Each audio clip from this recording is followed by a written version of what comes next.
West UP का मुजफ्फरनगर एक बार फिर सुर्खियों में है। मुद्दा क्या है?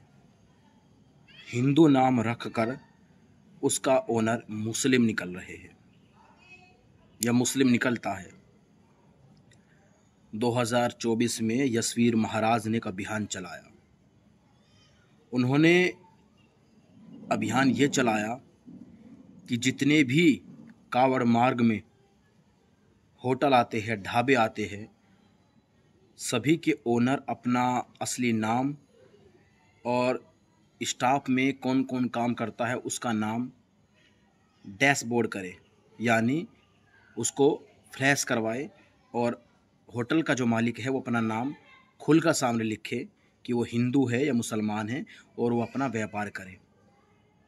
इस पर बहुत बड़ी सियासत हुई और उसको सुप्रीम कोर्ट पहुंचकर उसको रद्द करवा दिया गया।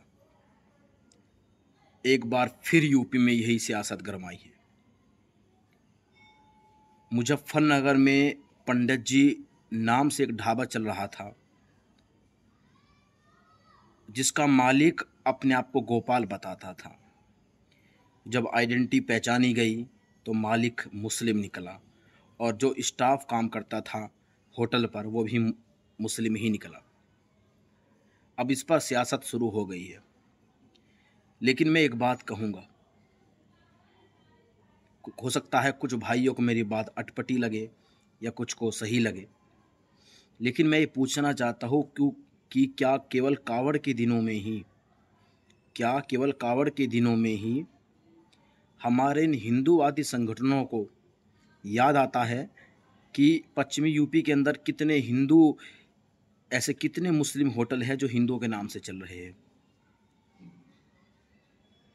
हो सकता है मेरी बात से थोड़ा सा एग्री ना करें, लेकिन मैं ये पूछना चाहता हूँ कि क्या केवल हिंदूवादी संगठनों को कावड़ के दिनों में ही ये याद आता है क्या कि वेस्ट यूपी के अंदर ऐसे कितने होटल हैं जो हिंदुओं के नाम से चल रहे हैं लेकिन उनके ओनर और स्टाफ मुसलमान हैं।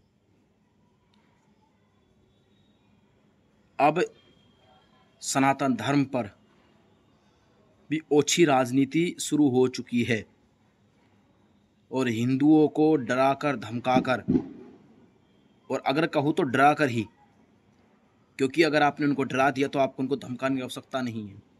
हिंदुओं को डराकर उनके वोट का किस तरह से उनके वोट को जोड़कर सत्ता में आना है, ये तत्कालीन सरकार से कोई सीखे। पूरे साल कोई विषय नहीं रहता, पूरा साल निकल जाता है। जब सावन का महीना आता है केवल तभी याद आता है कि पश्चिमी यूपी के अंदर कितने ऐसे होटल हैं जो मुसलमान चला रहे हैं लेकिन उनके नाम हिंदू है। आप गाजियाबाद से शुरू हो जाइए, आप हरिद्वार तक जाइए, आप मेरठ, मुजफ्फरनगर या आप पूरे बिजनौर तक आप चले जाइए, आप मेरठ जाइए, बिजनौर जाइए, आप शामली जाइए, आप बागपत जाइए, ना जाने कैसे इतने होटल है जो हिंदुओं के नाम से तो चल रहे हैं लेकिन उनके ओनर मुस्लिम हैं। लेकिन साल भर कोई नहीं बोलता, लेकिन जैसे ही कावड़ आता है, जैसे ही सावन आता है, अपनी ओछी राजनीति ये लोग करना शुरू कर देते हैं। उसको मोहरा बनाते हैं सनातन धर्म को उसका मोहरा बनाकर ये अपना काम करते हैं। तो मैं अपने भाइयों से कहूँगा, जो बरसाती मेंढक की तरह इन लोगों को हिंदूवादी समझकर इनके गीत गाने लग जाते हैं, इनसे एक बार ये पूछिएगा कि क्या आपको केवल सावन के दिनों में ही याद आता है कि ये होटल मुसलमान चलाता है या ये होटल हिंदू चलाता है। जो काम कर रहे हैं वो अच्छी बात है और ये होना भी चाहिए कि जो असली ओनर है वो अपना असली नाम लिखे। क्या केवल मेरा बस यही पूछना है कि क्या केवल सावन के महीनों में ही इनको अपना धर्म याद आता है क्या, इन हिंदूवादी संगठनों को? मैं चाहता हूँ पूरे साल यह अभियान चलाया जाए, पूरे साल यह अभियान को जारी रखा जाए। यशवीर महाराज ने अभियान चलाया था, बहुत अच्छा अभियान चलाया था। उस अभियान पर स्टे लाया गया सुप्रीम कोर्ट से। अगर तत्कालीन सरकार चाहती, सत्ता में जो है केंद्र में है, वो उस सुप्रीम कोर्ट के ऑर्डर पर स्टे लगा सकती थी और इस अभियान को कंटिन्यू रख सकती थी, लेकिन नहीं। उनको लगा कि यशवीर महाराज एक धर्म योद्धा है, अगर उनके माध्यम से ऐसा हुआ तो जो उनकी ख्याति है वो पूरे देश में फैल जाएगी। इसलिए उन्होंने सुप्रीम कोर्ट के स्टे पर कोई स्टे नहीं लगाया और अब इस पर ओछी राजनीति शुरू हो चुकी है। ये हर साल का ड्रामा है, ये आगे भी होता रहेगा।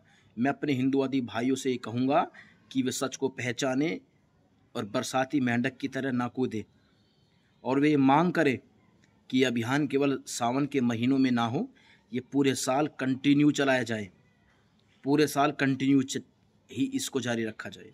और मैं कुछ भी नहीं कहूँगा, हो सकता है मेरी बात से कोई एग्री हो या ना हो,